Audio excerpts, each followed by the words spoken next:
kita berdoa. Damai sejahtera Allah yang melampaui segala akal, itulah yang memelihara hati dan pikiranmu di dalam Kristus Yesus Tuhan kita. Amin. Shalom Bapak Ibu Saudara-saudari yang terkasih dalam Kristus Yesus. Firman Tuhan pada hari ini tertulis dalam Mazmur pasal 133 ayat 1 sampai dengan ayat 3. Demikian firman Tuhan. Nyanyian ziarah Daud. Sungguh alangkah baiknya dan indahnya apabila saudara-saudara diam bersama dengan rukun, seperti minyak yang baik di atas kepala meleleh ke janggut Harun dan ke leher jubahnya, seperti embun gunung Hermon yang turun ke atas gunung-gunung Sion, sebab kesanalah Tuhan memerintahkan berkat kehidupan untuk selama-lamanya. Amin. Ya, Bapak Ibu Saudara-saudara yang terkasih dalam Kristus Yesus. Pada perikop ini kita membagi menjadi 3 bagian. Yang pertama adalah persekutuan adalah awal dari kesuksesan. Itu diambil dari ayat 1.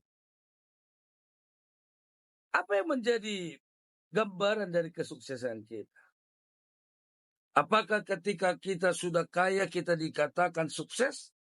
Apakah ketika kita punya jabatan kita dikatakan sukses?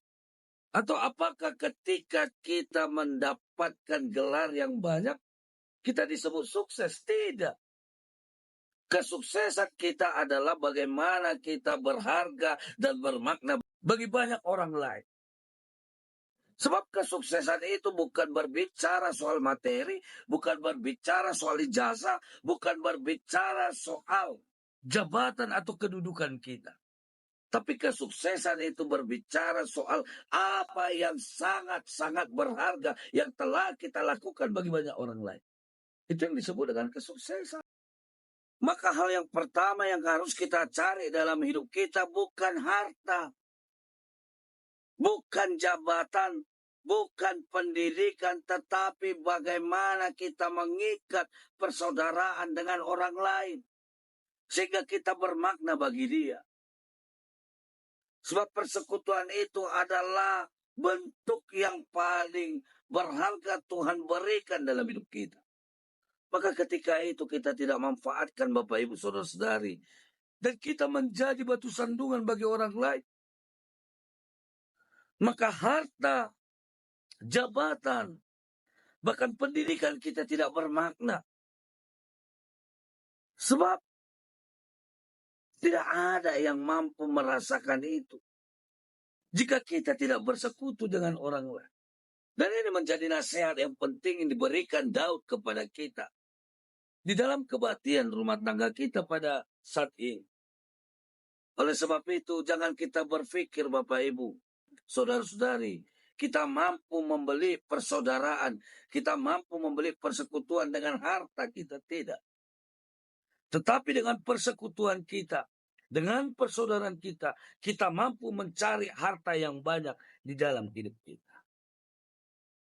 Yang kedua, yang menjadi bagian dalam perikop ini adalah bagaimana kita menerima orang lain tanpa harus membeda-bedakan.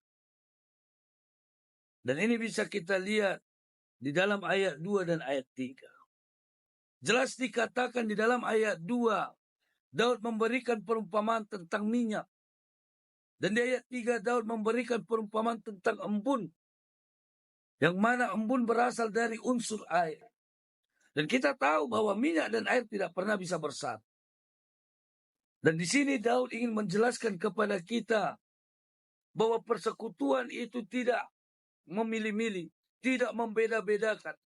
Selama dia masih ciptaan Tuhan, selama dia masih segambar dengan serupa dengan Tuhan, selama dia masih sama dengan kita, adalah manusia yang Tuhan sangat cintai. Kita harus terima dia sebagai saudara kita, sebagai teman kita, sebagai sahabat kita, sebagai keluarga kita.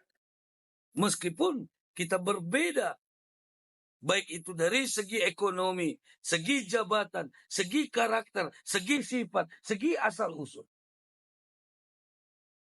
Sebab apa? Persekutuan itu tidak berbicara soal perbedaan.